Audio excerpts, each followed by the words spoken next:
Hello everyone. तो आज हम देखेंगे अकाउंटेंसी के अंदर वो रूल्स जिन्हें एक बार सीखने के बाद आप जर्नल एंट्री करते समय कभी भी कोई भी गलती नहीं करेंगे, फिर चाहे वो एकेडमिक हो या फिर professional.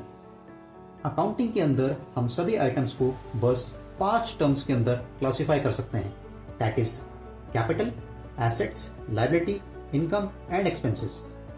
Modern rules of accounting. Number 1, capital and it's credit nature. Capital वो अमाउंट होता है जो बिजनेस का ओनर या फाउंडर बिजनेस के अंदर इन्वेस्ट करता है। कैपिटल का क्रेडिट नेचर इंडिकेट करता है दैट आफ्टर एनी ट्रांजैक्शन अगर कैपिटल की वैल्यू पहले से इंक्रीज करती है तो अपने क्रेडिट नेचर के चलते हुए हम अपनी जर्नल एंट्री में कैपिटल को क्रेडिट साइड में पोस्ट करेंगे।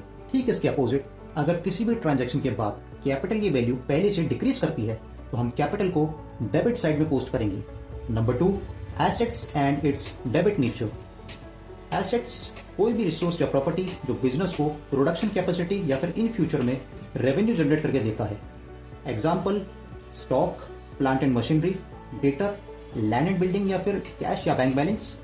तो एसेट्स का डेबिट नेचर इंडिकेट करता है दैट आफ्टर एनी ट्रांजेक्शन अगर बिजनेस के अंदर एसेट्स की वैल्यू पहले से इंक्रीज करती है तो हम एसेट्स को अपनी जर्नल एंट्री में डेबिट साइड में पोस्ट करेंगे। ठीक इसके अपोजिट, अगर किसी भी ट्रांजैक्शन के बाद एसेट्स की वैल्यू पहले से कम होगी तो हम एसेट्स को क्रेडिट साइड में पोस्ट करेंगे। Number 3, liability and it's credit nature. Liability business के लिए वो अमाउंट है जो उसे वापस पे बैक करना है। एग्जाम्पल, बैंक लोन, क्रेडिटर या फिर बैंक ओवरड्राफ्ट, जो पैसा बैंक लेता है और उसे अब वो वापस लौटाना है। तो लायबिलिटी का क्रेडिट नेचर इंडिकेट करता है दैट आफ्टर एनी ट्रांजैक्शन अगर लायबिलिटी की अमाउंट पहले से इंक्रीज हो रही है तो लायबिलिटी हमारी जर्नल एंट्री में क्रेडिट साइड में पोस्ट होगी। अपोजिट, अगर किसी भी ट्रांजैक्शन के बाद लायबिलिटी की वैल्यू पहले से कम हो रही है तो लायबिलिटी को हम डेबिट साइड में पोस्ट करेंगे। Number 4, expenses and it's debit nature. तो एक्सपेंसेस बिजनेस के लिए वो कॉस्ट होता है जो business in future revenue generate करने के लिए करता है। For example, purchase of goods ताकि उसे वो रीसेल कर सके, salary payment, advertisement expenses etcetera. तो एक्सपेंसेस का डेबिट नेचर हमें बताता है कि किसी भी ट्रांजैक्शन के बाद अगर बिजनेस कोई किसी भी तरह का एक्सपेंसेस फेस करता है तो अपने डेबिट नेचर के चलते हुए हम उस एक्सपेंसेस को हमेशा हमारी जर्नल एंट्री में डेबिट साइड में शो करेंगे। Number 5, income and it's credit nature. अपने सभी ऑपरेशंस के बाद बिजनेस जो भी गेन करता है उसे हम इनकम कहते हैं। फॉर एग्जाम्पल, डिस्काउंट रिसीव करना, सेल्स करना, जिससे बिजनेस अपनी इनकम गेन करता है, उससे हम हमेशा किसी भी ट्रांजैक्शन के बाद क्रेडिट साइड में शोकेस करेंगे। तो ये आपके सामने आ चुकी है टेबल। यहां पे मैंने 5 रूल्स को विद एग्जांपल्स अच्छे से शोकेस कर दिया है। आप पॉज करके आराम से इसे रीड कर सकते हैं। आप देख सकते हैं एसेट्स और एक्सपेंसेस जिनका नेचर डेबिट है जब भी बढ़ रहे हैं डेबिट की तरफ जा रहे हैं। दूसरी तरफ कैपिटल, इनकम और लायबिलिटी जिनका नेचर क्रेडिट है जब भी ये बिजनेस के अंदर इंक्रीज कर रहे हैं हमेशा क्रेडिट की तरफ जा रहे हैं। तो चलिए अब ये रूल्स को सीखने के बाद अब मैं आपको 1 बाय 1 करके कुछ ट्रांजेक्शन्स स्क्रीन पे दिखाऊंगा और साथ में वो रूल्स आपके स्क्रीन के ऊपर होंगे। आपको उन रूल्स को देख के आइडेंटिफाई करना है कि हमारे ट्रांजेक्शन में कौन डेबिट होगा और कौन credit. Transaction number 1, started business with cash. तो आप देख सकते हैं यहाँ पे बिजनेस का ओनर बिजनेस के अंदर कैश इन्वेस्ट करके बिजनेस को स्टार्ट कर रहा है। तो यहाँ पे कैश हमारा एक एसेट है और कैपिटल एक हमारा दूसरा टर्म है।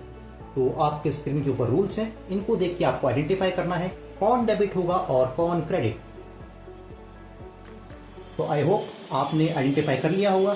कैश जो कि पहले हमारा 0 था अब इंक्रीज हो रहा है, हमारा एसेट इंक्रीज होता है तो अपने डेबिट नेचर के चलते हुए वो होगा डेबिट। कैपिटल जो कि पहले 0 था और अब इंक्रीज हो रहा है तो अपने क्रेडिट नेचर के चलते हुए कैपिटल होगा हमारा क्रेडिट। तो हमारी एंट्री बनेगी cash account debit to capital. Transaction number 2, purchase goods for cash. तो परचेज जो कि हमारे लिए एक खर्चा है और कैश हमारा एसेट है जो हमारे बिजनेस से बाहर जाएगा। रूल्स आपके आगे हैं, आपको आइडेंटिफाई करना है कौन डेबिट होगा और कौन क्रेडिट। तो आई होप आपने आइडेंटिफाई कर लिया होगा। परचेज हमारा खर्चा है जो होगा डेबिट, कैश हमारा एसेट्स बिजनेस के बाहर जा रहा है तो ये होगा क्रेडिट। हमारी एंट्री बनेगी purchase account debit to cash. Transaction number 3, sales goods for cash. तो यहाँ पे हम कैश के बदले गुड्स को सोल्ड कर रहे हैं। तो जैसा कि आप जानते हैं, सेल्स हमारे लिए इनकम है और कैश हमारा एसेट है। रूल्स आपके आगे हैं, आपको आइडेंटिफाई करना है कौन डेबिट होगा और कौन क्रेडिट। तो आपने आइडेंटिफाई कर लिया होगा, कैश हमारा एसेट है जो कि बढ़ रहा है, तो ये जाएगा हमारी डेबिट साइड। सेल्स हमारी इनकम है, अपने नेचर के चलते हुए सेल्स जाएगी हमारी क्रेडिट साइड। हमारी एंट्री बनेगी cash account debit to sales. Number 4, plant and machinery purchase for cash. तो यहाँ पे हम प्लांट एंड मशीनरी एक एसेट परचेज कर रहे हैं अगेंस्ट कैश। तो यहाँ पे प्लांट एंड मशीनरी दोनों ही एक एसेट है। आपको आइडेंटिफाई करना है कौन डेबिट होगा और कौन क्रेडिट।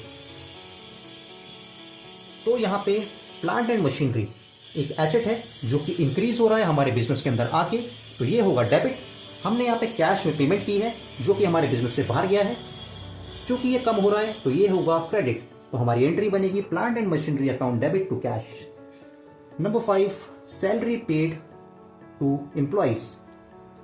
तो यहाँ पे सैलरी एक खर्चा है और हमने सैलरी को पे किया है कैश में। तो रूल्स आपके आगे है, आपको आइडेंटिफाई करना है क्या डेबिट होगा और क्या क्रेडिट। तो सैलरी खर्चा है, एज पर द रूल्स अगर खर्चा होता है तो वो आता है हमारे डेबिट साइड। कैश हमारे बिजनेस के बाहर जा रहा है, हमारा एसेट बाहर जा रहा है, तो वो आएगा हमारे क्रेडिट साइड।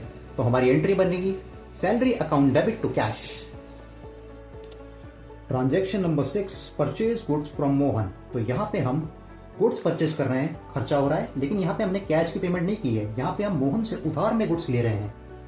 तो परचेज हमारे लिए खर्चा है, मोहन जिससे हम उधार में गुड्स ले रहे हैं वो हमारे लिए एक लायबिलिटी बनेगी। इन फ्यूचर हमें ये पैसे उसे वापस लौटाने पड़ेंगे। रूल्स आपके आगे, आपको आइडेंटिफाई करना है क्या डेबिट होगा और क्या क्रेडिट। परचेज हमारे लिए खर्चा है तो वो होगा हमारा डेबिट। मोहन हमारी लायबिलिटी बिजनेस के अंदर बढ़ रही है तो ये होगा हमारा credit. Transaction number 7, rent paid for cash. I hope आपने आइडेंटिफाई कर ही लिया होगा। रेंट हमारा खर्चा है जो कि इंक्रीज हो रहा है तो वो होगा हमारा डेबिट। कैश हमारा एसेट बिजनेस के बाहर जा रहा है पेमेंट के चलते हुए तो वो होगा हमारा क्रेडिट। हमारी एंट्री बनेगी rent account debit to cash. Transaction number 8, furniture purchase for cash. Furniture हमारा एसेट है जो कि हम खरीद रहे हैं, कैश की हम पेमेंट कर रहे हैं जो हमारे बिजनेस के बाहर जा रहा है। रूल्स आपके आगे हैं, आपने आइडेंटिफाई कर ही लिया होगा। फर्नीचर एसेट बढ़ रहा है तो वो होगा डेबिट, कैश हमारे बिजनेस के बाहर जा रहा है तो वो होगा क्रेडिट। हमारी एंट्री बनेगी furniture account debit to cash. Transaction number 9, goods sold to Hari. तो यहाँ पे हम गुड्स को सोल्ड कर रहे हैं जो कि हमारे लिए एक इनकम होगी, लेकिन यहाँ पे हमें गुड्स सोल्ड करने के बाद कैश नहीं मिल रहा है। यहाँ पे हमने हरी को उधार में गुड्स बेचे हैं तो हरी अब हमारे लिए हमारा एसेट होगा जिससे हमें इन फ्यूचर में पैसे वापस लेने हैं। रूल्स आपके आगे हैं, आई होप आपने आइडेंटिफाई कर ही लिया होगा। हरी जिससे हमें इन फ्यूचर में पैसे वापस लेना है तो ये बन जाएगा हमारे लिए एक डेटर। सेल्स हमारे लिए अभी एक इनकम हुई है तो ये हमारे जाएगा क्रेडिट की तरफ। तो हमारी एंट्री बनेगी Hari's account debit to sales. हमारा फाइनल ट्रांजैक्शन कैश सेल्स। तो आपने पता लगा ही लिया होगा, यहां पे हमने गुड्स को कैश के बदले सेल्स सोल्ड किया है, जिसके चलते कैश हमारा एसेट है वो होगा हमारा डेबिट, सेल्स हमारी इनकम है वो होगी हमारी क्रेडिट। हमारी एंट्री बनेगी cash account debit to sales. So I hope इस वीडियो को देखने के बाद जो कि आपने मॉडर्न रूल्स ऑफ अकाउंटिंग को सीख लिया है, आपको कभी भी किसी भी तरह की जर्नल एंट्री में कोई प्रॉब्लम नहीं होगी। इन फ्यूचर हम और भी जर्नल एंट्रीज को अपने चैनल पे सीखेंगे। फिलहाल इस वीडियो का कंटेंट मैं आपको डिस्क्रिप्शन में अवेल करवा दूंगा। Thank you.